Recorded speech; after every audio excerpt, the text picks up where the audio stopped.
What's up, you guys? Welcome back to my channel. So today's video is going to be a little bit different. I wanted to show you guys everything that I have and share my knowledge with you guys with everything that I know about purchasing a dog and, you know, starting with the puppy stage and just kind of doing it by yourself. If you are like a young adult like I am and you work full-time, purchasing a puppy is a lot of responsibility. So if you don't have, you know, the responsibility, the time, or the effort, I highly recommend considering a dog as a full-time job, because it is not just something you can purchase and kind of just put on the back burner. This is something that you need to make sure you're dedicating the majority of your life to. So let's just get started. I have a few things on my phone, so I'm going to be reading them for you guys. A lot of people since I got Brady have asked me so many questions about like where I got him from and like certain like harnesses that I've been loving, and I felt the need that, you know, this video is necessary. So I'm just gonna jump right in, and if this is something that you are interested in, I'm also gonna start reviewing some products, some, you know, dog bones, stuff like that that I've noticed, you know, my dog's either loving or not liking, and just kind of sharing all this information with you guys as well. So if you do like this video, and if you do want me to continue watching some more videos based on just kind of like dogs and having stuff like that, definitely give me a thumbs up and subscribe to my channel, and let's just get started. So the first question that I wanted to kind of open this up with is something that I get asked like at least once a week: where did I purchase Brady from? So I was super, like, I did not want to ship my dog because of the whole travel process, and I just didn't want, you know, I didn't love the thought of an animal being on an airplane in cargo in a cage. And I was like, I want to find somewhere local. If you are from Massachusetts and you've ever looked at mini golden doodles, they are so expensive. Like, they're looking at like $4,000, and it was just, there was no way I could afford that. So we looked on premierpups.com, and this has a large farm in Ohio, and they had so many options to choose from. So they have, you know, Yorkies, they have Australian Shepherds, they have French Bulldogs, they have Golden Doodles. They have so many different dogs on their farm, and they also have so many different types of that dog. So they have like F1 Golden Doodles, F2 Golden Doodles, and just so many different dogs that you can choose from. And so, which was really cool. So Brady was one that caught our eye, and we like immediately just kind of, you know, inquired some information about it, and the customer service team was super communicative with us. Like, they let us know like the entire instructions and everything like that, and they were just super honest with like the entire experience. So when we purchased Brady, he came in about 2 weeks later. So we picked him up from Logan Airport in Boston, and he came in a little tiny crate. And with him came his harness, a bag of dog food that they've been feeding him, as well as like wet dog food too, to mix it in because they don't really have teeth yet, and all of his shots and all of the instructions on when to give him the shots, at what time he should be eating. Basically, just so everything that they did at the farm, we kind of continued that, so it was a smoother transition, which I thought was great because a lot of places don't seem to do all that information for you. So this was like super awesome that they went above and beyond to make Brady feel comfortable. And one thing that I can 100% recommend in this company was that after all the shots, and after like probably about a month in, they gave me a call and just said, how's Brady doing? Like, how's he adjusting? How's the family adjusting with Brady? And they just wanted to make sure that everything was okay, which I found to be super important in this process, to see how the dog was adjusting. So, you know, that to me was like, okay, they really do care about their animals. They're not just trying to make money. And, you know, during the entire process, if I had any questions, you know, he wasn't sleeping one night, I gave them a call just to see if everything was okay. And, you know, they're super attentive and super communicative, which was great. They have customer service people there. They have a whole support staff.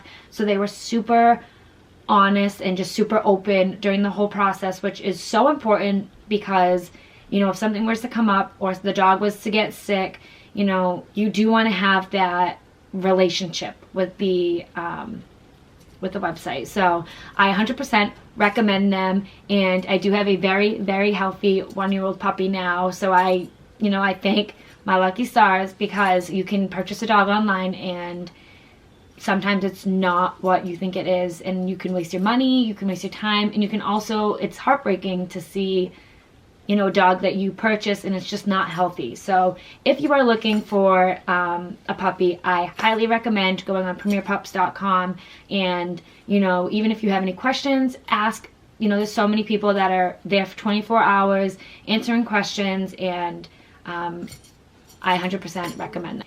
Okay, so the next question I get asked very frequently is, where do I get his shots from? Where did I get him spayed? And because I am young and this dog is my responsibility, I bring Brady to Petco to get his shots. So depending on where you're watching this in the world, in Massachusetts, we have Petcos that do have a vet that comes on site on Saturdays and Sundays, I think a few times a month, and the price difference is absolutely out of control because they don't charge a vet fee. So when you do get a puppy, obviously you want to bring it to the vet and, you know, just to check everything out. But for shots, I highly recommend going to Petco, because I pay about $60 to $70 to get all of his shots, where at the vet I used to pay $300 to $400 for their shots and a vet fee. So it was just absolutely astronomical. Like, I could not afford to do that. So I highly recommend going to Petco, and it honestly takes about an hour because there's people there and all the shots are up to date, and you save so much money, like so much money. Where I got him spayed, they have, I'm not sure, like I said, if this is just the Massachusetts thing, but in Massachusetts they have a company called the Spay Wagon, and it's basically it's a wagon. It's like a big van almost, and it sounds so sketchy, but they have vet clinics in this mobile van, and they do spays. So you call, you make an appointment, and they will let you know when they're coming to what Petco at what time, and they'll make an appointment with you. And I want to say I paid $200 or $250, and the stitches were so clean, and it was done within like an hour. So compared to at a vet, again, you're paying that vet fee, you're also paying for to get spayed, and I know people who've spent like $500 to $600 just on that. And when you could have saved so much money going through another company. And the Spay Wagon, again, is super reputable. Like, they did such a good job. It was such a clean cut. It healed perfectly. So definitely shout out to them. And I highly, highly recommend, if you have a dog and, you know, you're looking to get it fixed, definitely go with the Spay Wagon. They are a big thumbs up for me. And I also wanted to mention to you guys, if you do have a dog that you are looking to get it neutered, purchase a recovery suit from Amazon. I'm going to tag the link down below. This was such a lifesaver when Brady was fixed, because he didn't have that cone on his head. So I am a big research person, and I researched, you know, the cones, and I read a lot that dogs go through depression because they can't eat and they're just kind of feeling very isolated in the cone. So I bought the surgical recovery onesie for my dog, and he healed in less than like 4 or 5 days. So he, you know, he just felt like he had like pajamas on or something like that, and he healed awesome. Like, he couldn't, so the way it is that it covers like the stomach area, and so they can't bite at it or lick at it. And then when you let them out to go to the bathroom, you basically just take it off and then you put it back on. So I highly recommend you do that if you are looking to get your pet fixed, and you will thank me later, because the cones are really sad and they are expensive. They're like $50, and I want to say the recovery suit was like $25 too. So, and you can reuse it. So that is my #1 so far recommended product. So the next must-have that I needed to share with you guys when you have a dog is a dog backpack. So mine is ridiculously full, but it's not heavy. But I bring all of this stuff with me every time I have my dog with me. So if I'm going on a hike, if I'm sleeping at a friend's house with Brady, or if we're just kind of spending the day together, I always bring this backpack, and everything in it I use almost every time. So I wanted to share with you guys like all this great stuff that's in my backpack and where you can find it, and it makes traveling with your dog so much easier. So the first thing that I wanted to share with you guys is I purchased this really cute little like puppy blanket towel, and because my dog likes to go swimming and my dog likes to run around in the sand, so every time I'm like bringing him to like a pond or a hike, or if there's mud, this always comes in handy because I can just kind of wipe him down so he's not going in my car soaking wet. The next purchase that I literally swear by, if you do not have this and you are training a puppy or a dog that's 5 years old that is either like jumping on the countertops or jumping on people or barking, I highly recommend you look into getting, it is called, I'm going to try to focus in on this, it is called the Pet Corrector, and this thing is literally a miracle worker. It just kind of lets out an air sound, and something about that sound just like freaks out a dog. Like they kind of like stop what they're doing, and it's just kind of one of those things where when my dog jumps on a countertop or if my dog jumps on people, I spray it and he gets down. So this is a great way to train a dog. I wish I had this when I first bought my puppy because I feel like he wouldn't have got into some bad habits, but this is great. I also leave this in my car for when my dog kind of gets up and he's like a little frazzled. I just spray it and it kind of relaxes him and it lays him back down. So I highly recommend this. You can purchase this on Amazon. I think I paid $30 for this at Petco, but they do have smaller ones for like $7 or $8. But I just purchased the big one because I use it in the car or in the house as well. So this is definitely the holy grail when you're training a dog. I tell my friends this all the time. I swear by this. So definitely pick this up next time you are in the pet store. The next thing I have in here is a water bottle and a portable water bowl. Again, this is for hikes and stuff like that. My dog is super thirsty all the time, so I always bring a water, and I just kind of keep this with me on hand at all times. Okay, so the next thing that I always recommend bringing with you is a little bag of treats. So I just pick up treats at like TJ Maxx or Marshall's because they're so much cheaper in the pet store. These ones are the pumpkin and banana flavor, and they are like healthy dog treats, and they're pretty small, which is good if you are trying to grab your dog's attention or reinforce positive behavior. So keeping a little bag of dog treats. These ones they smell really good too, so they don't have that like nasty beef smell in your bag. So I always keep these in the bag as well. Again, for positive reinforcement, just kind of rewarding my dog when he does something good. Okay, the next thing I keep in my bag is the Esprit Puppy and Kitten Cologne. So it just smells like baby powder, and it looks like this. There we go. And again, my dog loves to play with other dogs. He loves to kind of roll in mud, roll in sand, go in the water. So he does get pretty dirty when we do go out. So I always like to spray this on him, and it just kind of refreshes his coat a little bit. Again, this was like $6 at the pet store, but I highly recommend this because, especially when your dog's wet, no one wants to drive in the car with that nasty wet dog smell. So this is also a very important must-have. The next thing I keep in my bag is these pet wipes. So you can purchase these at Marshall's, TJ Maxx for like $5. They are a lot cheaper there than if you were to go to the pet store or Amazon. And I got like the 100 wipes. Again, this is what it looks like. And these are the oatmeal pet wipes. So I basically, like I said, if my dog rolls in mud, I just wipe his paws down. And I just really like having these in my bag just because it keeps my dog nice and clean from when he goes into my car. All right.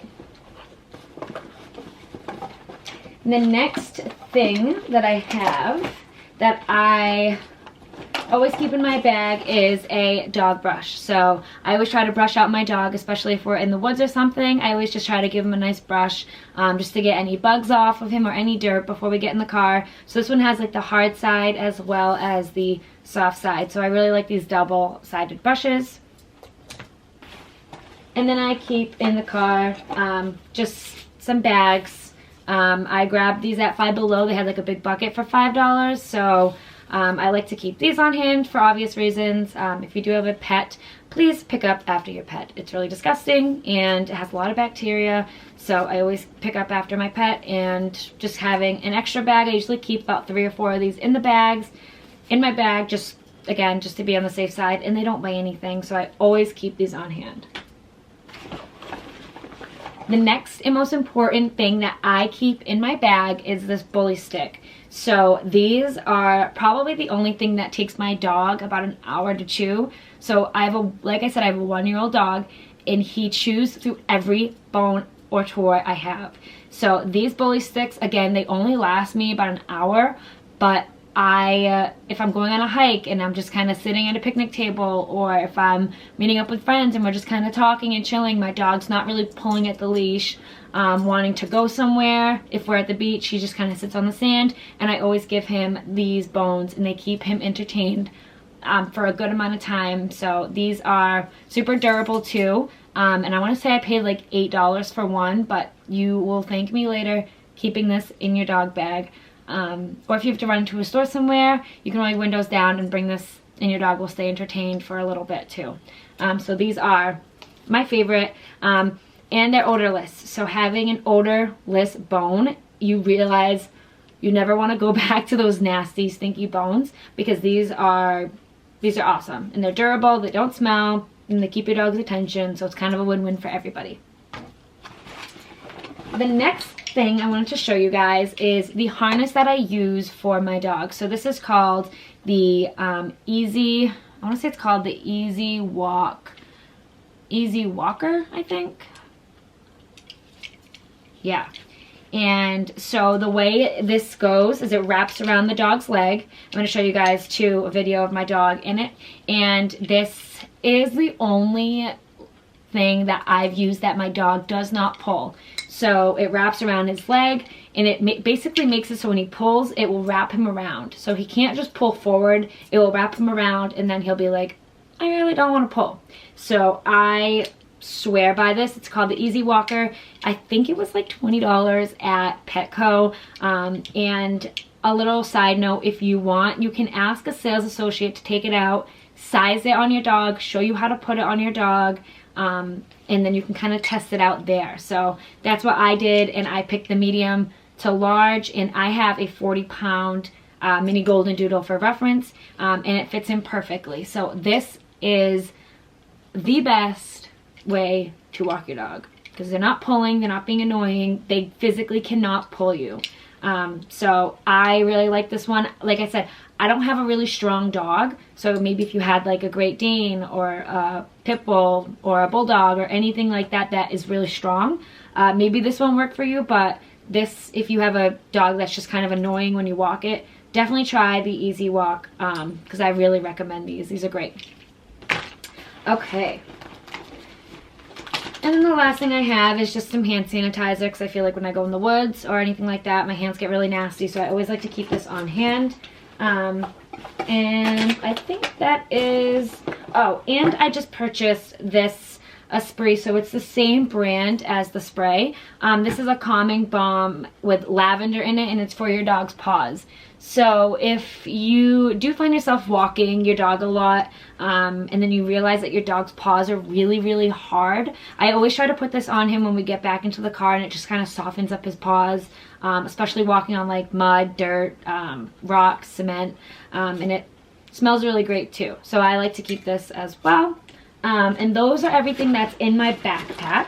I just picked up a little backpack from TJ Maxx, and I just throw it in the car, and it makes my life so much easier. I also usually keep in here a bag of dog food, just in case if, you know, my walk is a little bit longer than I expected and I need to feed my dog, because he's on a super tight schedule. So if I am out somewhere without his dog food, at least I know I have a bag, a little tiny bag with his dog food in here, and it makes things a little bit easier. Okay, so I also wanted to include some things that you should prepare for when you do get a dog. So obviously, you know, you're having a big responsibility, but what exactly does that mean? So if you are a dog parent and it's not like a family dog where anyone can let him out and it's just you, be prepared to sacrifice a lot. In the beginning, you're going to sacrifice your sleep. You're going to sacrifice your freedom. You're going to sacrifice a lot, because in the beginning, when you're potty training, you are going to let your dog out every 2 hours. You're going to stay up at night, and it's not going to be fun. But it is worth it if you are consistent. Another thing I always like to recommend too is if you are into crate training, I found that my dog was better without a crate. So we crate trained him for about a month and a half, and it just didn't work. I live in an apartment complex, and it just wasn't beneficial for me because I couldn't have him barking all day or all night because I had other people living in the building. So he did better with sleeping on my floor. And, you know, after about 6 months, he still to this day can hold his pee for about 12 hours. So if I'm out at work all day or if we're sleeping, and he is successfully potty trained, and it is a lifesaver. But I'm telling you right now, you need to be consistent. And one thing I learned is to not keep water out unless they're being active. So when Brady would come in from playing outside, I would give him some water, and that was it. I wasn't leaving water out all day for him because a puppy doesn't realize that they're drinking water and then they're peeing it out. So that's up to you to kind of give him a little bit and then put it away. One thing that I do recommend is keeping your dog on a tight schedule when it comes to potty training, especially when you feed them and then you bring them out. So with my dog, I feed him every morning at 7:30 in the morning, and then I let him out immediately after, and then he will, you know, go to the bathroom, and then I'll feed him again around 5 o'clock or 6 o'clock, and then he'll go to the bathroom. So now that I'm home and, you know, we're quarantined, it's a little bit different, but he knows when he's eating. So keeping them on a really tight schedule when it comes to the bathroom, when it comes to letting them out, is super important, and make sure you are consistent. It's going to be frustrating at times because you're going to stand outside for a little while and just wait, but waiting until your puppy goes to the bathroom before coming in will show them that this is why we're outside. I know when I was first potty training Brady, my apartment has a like a dog park area. So there was a bunch of dogs playing, and I basically laid it in my dog that we are outside to go to the bathroom first, and then we'll play later. Because I've seen a lot of dogs go outside, they play, they don't even realize they have to go to the bathroom, then they go in the house, and that's where they pee. So bringing your dog out, letting them, walking around the dog park or wherever you're walking with the dog in the harness and saying, let's go to the bathroom, let's go potty, really drilling it in their head that that's the main purpose of going outside, is to use the bathroom, and then letting them play with the other dogs, or, you know, letting them just kind of walk around is so important, because you're making sure to lay that guideline that this is why we're outside. But like I said, consistency is key. And consistency is key with the entire dog training purpose. So if you do have a rule, you know, in your house that dogs are not allowed on furniture, or, you know, the dogs are not allowed to jump up on people, and really telling the friends or family or wherever you're bringing your dog, this is what I've been doing, can you please help me? So instead of yelling at my dog, I kind of tell them, you know, I sit them down and I relax them a little bit. Instead of saying don't bite, I don't yell at them for biting. You know, I'll spray the pet controller, but then I'll give them a bone to chew on and show them, if you are teething, this is what you're gonna do. So being consistent with like your rules and how you're training them is so important, and to really keep it consistent in all aspects of life, it will allow your dog to pick on good habits a lot easier.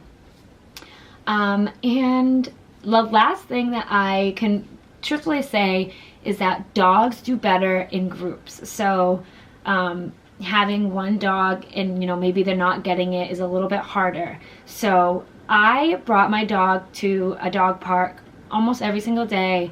It was always around other dogs. It learned how to play with dogs. It learned, you know, how to, you know, go be around people and stuff like that. It's super important to not shelter your dog and to really bring it around people a lot, bring it around other dogs, because it will pick up on their other dogs' manners. So bringing it around other dogs, bringing it around people, it does a lot of good for your dog. You know, sheltering it and not bringing it to dog parks, or, you know, not going on walks with a leash frequently, your dog will learn that that's not what they're comfortable with. So I walk my dog every day. Sometimes I go on 6-mile walks. Sometimes I just walk up and down the street, but I always get my dog active and I get my dog comfortable in that harness.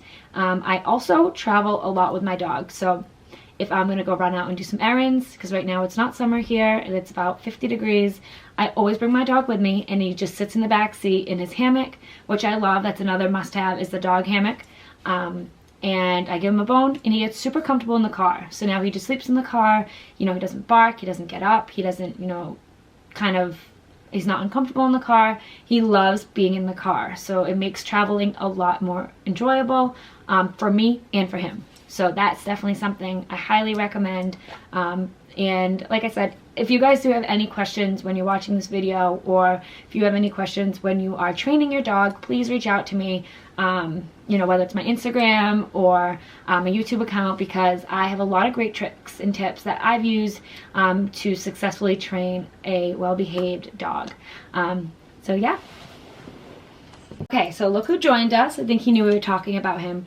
And the very last thing that I want to show you guys that has, I don't want to be dramatic, but it has really changed my whole experience with dog walking, is this leash. So I picked up this leash at Petco. So it looks like this. And the great thing about this leash is that it is hands-free. I never realized how much I needed a hands-free leash until I got one. So with this leash, you can do one of two things. If you wanted to hold the leash in your hand, you can clip it and it will give you that handheld leash. If you didn't want to clip it, you can do this. So when I walk my dog, I wrap it around my waist and it sits almost like a belt. And then this part attaches to the harness. So it also goes against the dog pulling, because it's kind of pulling my body weight, not just pulling my arm. So this is great if you're walking like a long walk, you're getting kind of sick of holding the dog, or if you have a coffee in your hand, anything like that. I love this leash and I will never go back to a regular leash again. It was $20 at Petco, like I said, so if you are someone who likes to walk your dog a lot, this is the best investment ever. And it also makes it easier if you're walking two dogs. So I have another dog as well, my sister's dog, so we walk all the time, but I used to have to take both out, so you can attach both of their harnesses to this, which make it so easy. So this is definitely something I recommend. And I want to show you guys, while Brady is here, how to put on this harness. So this is what the harness comes looking like. And this is my sister's, but that's why it's pink. And this is the best way I found to kind of apply it. So I take these two ends, so I take the gray end and the pink end, and I connect these, okay? You can do one of two things with these leashes. So if you find that your dog is still pulling with having this part underneath, it doesn't happen often, but obviously every dog is different. So you can put this on the top. So I like to put this on where Brady's neck is. If you can see, this is like the loophole where you would put in the leash.